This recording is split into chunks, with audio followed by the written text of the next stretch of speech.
Good morning, Avery. I thought I would try my sermon by video this morning.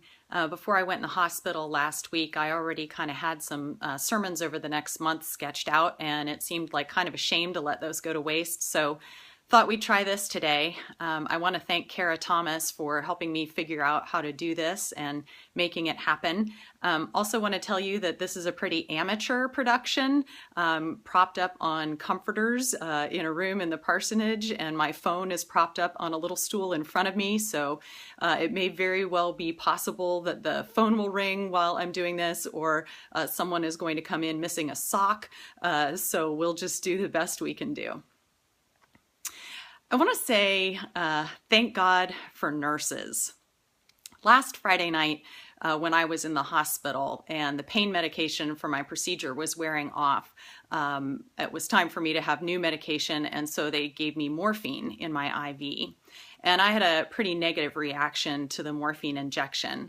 I started to kind of cramp up on one side of my neck, and I told the nurse that, and she said, well, maybe your head was just kind of at an odd angle during your procedure.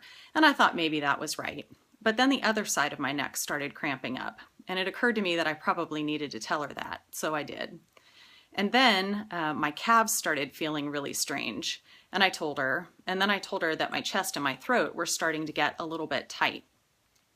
I had the most amazing nurse and a really good CNA. The nurse's name was Cindy. And when Cindy saw that I was describing a tightness in my chest and in my throat, then she immediately got to my bedside and began to look at my vital signs on the monitor. And she was saying very clearly, your oxygen is good, your pulse is good, you're doing just fine, you need to breathe through this. And I started to cry. I said, I don't know why I'm crying, I'm sorry. And she said, you're just fighting this a little bit. You just need to try to breathe through this. And so I did, and we got through it. I ended up being totally nauseous later, but in that moment, Cindy was incredibly helpful to me, and I'm really grateful to her. The only other time that I've had significant interaction with nurses was when I was in the hospital when Thomas was born. Now, I'm going to tell you my version of this story. You can ask Scott for his version, but I once heard him say to someone, Jenny had an easy labor. And any man who puts the word easy with labor is not entirely to be trusted in his description of those events. With Emma, when she was born, I was induced, so I had no idea what to expect, not being induced with Thomas. I knew it was going to be a very different kind of labor. And on May 19th, 2004, I woke up at 3:30 in the morning with what I guessed were contractions. I wasn't really sure. I tried to go back to sleep, and I wasn't able to. So I eventually got up and started walking around. I was in the kitchen, and the light was on. Scott had had a friend there with him the night before, and they'd stayed up late together, and this friend had crashed on the couch. And I guess he saw the kitchen light on and said, what's going on? And I told him I thought I was in labor, and he said, oh, please, please, please, let me go wake Scott and tell him. So he did. About 6:30 in the morning, we got in the car to go to the hospital. Now, at that time, we were living in Harrison County in Lumberport, and the hospital Thomas was to be born at was at UHC. We got in the car, and it was going to be about a 20-minute ride in the car on some roads that were 2-lane and twisty and bumpy, and that was a pretty terrible ride. Come to think of it, it was kind of like riding in a car anytime in this past week. When we got to the hospital, we parked in the parking structure, and I began what seemed like a very long walk into the hospital.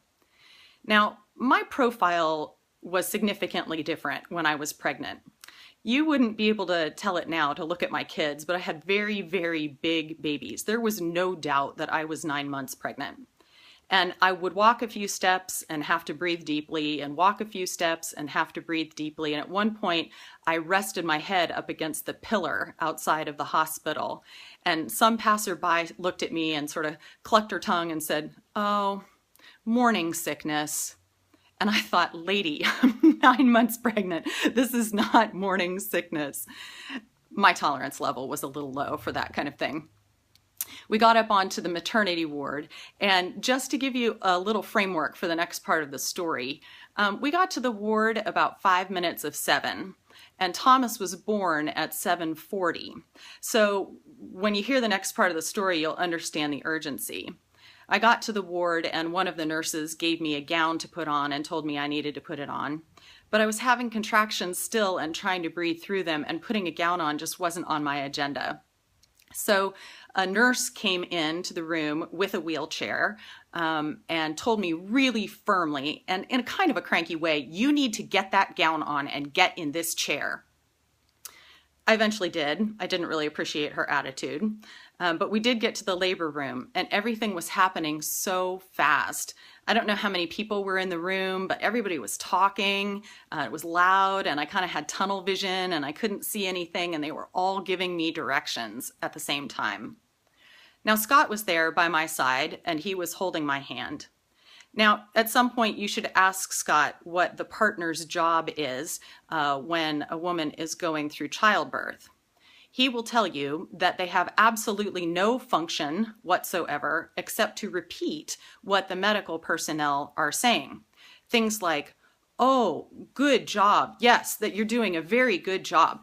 And you also need to lie to the woman in labor, saying things like, "Oh, yes, you've made a lot of progress. You're doing an excellent job." So many people were telling me what to do, and it was so noisy and so confusing.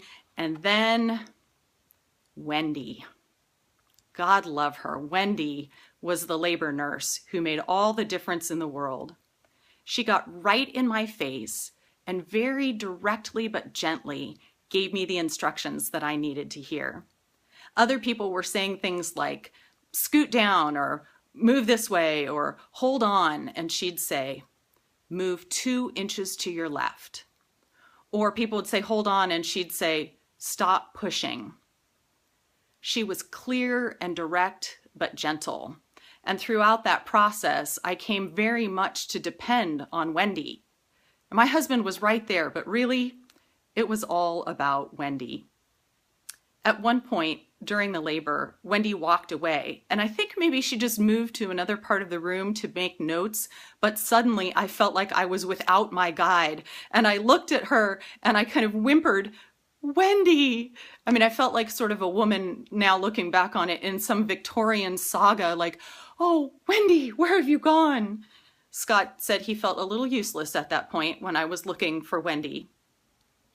Wendy got me through that. Wendy at UHC and Cindy at Mon General. And I'm so grateful for both of those women. They told me things I needed to hear. They told me those things clearly and directly. It's pretty nice when we hear God's voice clearly and directly. In today's gospel lesson, Philip got to have that experience. Philip was there, and Jesus found him, and Jesus said to him clearly and directly, "Follow me." It's wonderful when you hear God speaking to you directly, where it's unmistakably the voice of God, and it's clear. Probably more often than not, we don't hear God's voice directly. And we'd really like God's voice to be clear, especially when we have asked for guidance and direction. Sometimes we need a little help hearing God's voice. Such was the case with Samuel, the boy in our Old Testament lesson today. Samuel was given by his mother Hannah to the service of the Lord, and Samuel was at the temple, and Eli the priest was overseeing his training. Eli was very old. His vision was failing, and his hearing wasn't so good. One night, Samuel was sleeping in the temple, and he heard a voice calling to him, "Samuel, come here." Samuel would get up, and he ran to Eli, and he said to Eli, What is it? You've called for me." And Eli said, "I didn't call for you. Go back to sleep." Samuel heard a voice again, "Eli, Samuel, come to me." And he came and he ran and he went to Eli, and Eli said, I didn't call for you. Go back to sleep. And the third time it happened, Samuel. And he went into Eli, and Eli kind of figured it out and said, Samuel, that's God's voice. You need to go back in there and lie down and say, Speak, Lord, for your servant is listening. Now, Eli couldn't hear God's voice. And Eli is actually a bad priest. His sons are very corrupt, and he does nothing to stop the kinds of things that they do. He's kind of on his way out. But Eli is able to help Samuel because he has experience that Samuel doesn't. Kind of like a cranky labor nurse who wanted to get me into a gown. She knew the baby was coming better than I did, and she could help me birth something if I would just listen to her.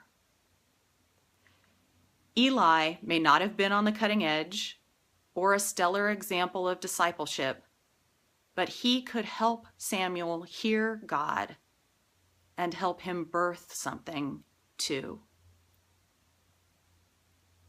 Like Samuel, Nathaniel in the New Testament lesson with Philip, Nathaniel needed help to hear God's voice too. Philip had gotten to hear Jesus' voice directly, and he wanted to help his friend hear it too.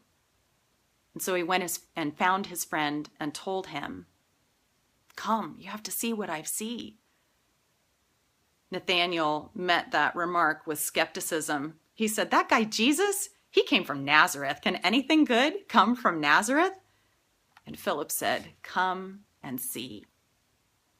When Nathaniel went to see Jesus, Jesus spoke directly to him because his friend brought him to Jesus.